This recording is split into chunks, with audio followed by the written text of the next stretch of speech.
Aquaculture, or fish farms, now account for half the seafood the world eats, and the industry has doubled in size in the past 10 years to meet soaring demand. Thousands of farms, large and small, have sprung up, many in the developing countries of Asia. But this incredible growth has had major impacts. We've seen dramatic growth in aquaculture, particularly over the last decade. That growth has come with issues around environment, around disease management, not just to individual farms, but particularly where aquaculture has reached a scale now where it's having real cumulative impacts. Those impacts are issues for individual farms, but need to be dealt with on more of an industry-wide basis. Some of the biggest environmental damage has been caused by the clearance of natural habitats and pollution, while disease can threaten the industry across a whole region. Aquaculture development naturally congregates around a good source of clean water, be it rivers and lakes, estuaries, or the oceans.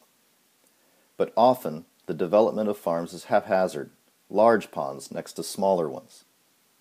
Even fish cages of different sizes can be near each other. All of the farms need to use the water and then discharge water, often polluted with waste. In such close proximity, it is inevitable that dirty wastewater pumped out from one farm becomes intake water for another. In this way, disease in one farm can quickly spread to all the others, wiping out seafood production for the whole area.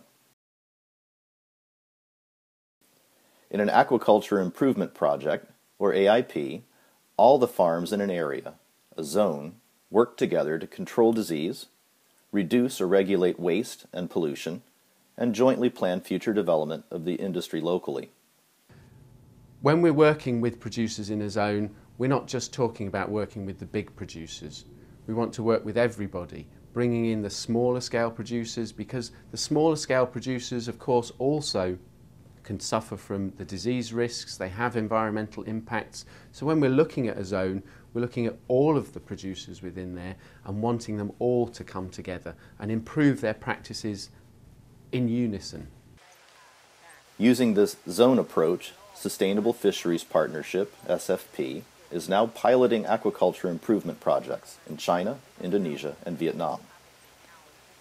By everyone in a zone helping each other, standards are raised and the quality of the product improves, leading to greater sustainability and the potential for certification.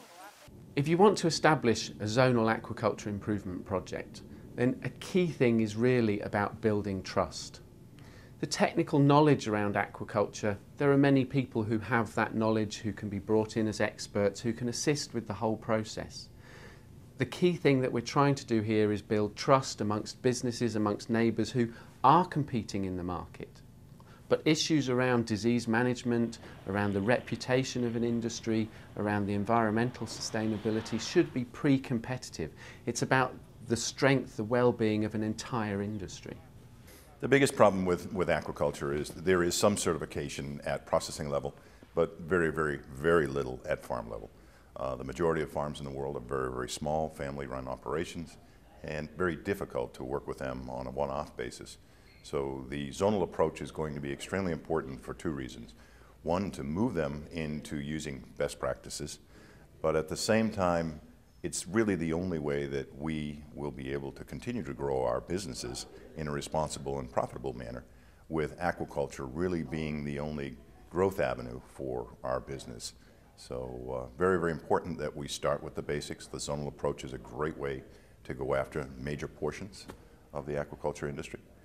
SFP also provides information and a toolkit on its website for those interested in setting up an aquaculture improvement project. There's not this comprehensive single understanding, if you will, of what an overall good aquaculture national policy and zonal management looks like. So part of our challenge in trying to bring forward aquaculture improvement projects focused at the zonal level is in establishing those best practices and really just writing up the best practices that exist around the world today. Because fish farmers, it's a competitive business, it's thin margins. To ask them to do something experimental and unproven is very difficult. But to ask them to look at what their neighbors have done, maybe in a country next door that has adopted best practices, that they can see is tangible. If they did it, we can do it. With demand for seafood likely to rise even further in the future, it is vital that aquaculture becomes a sustainable industry that can reliably meet the needs of a growing global population.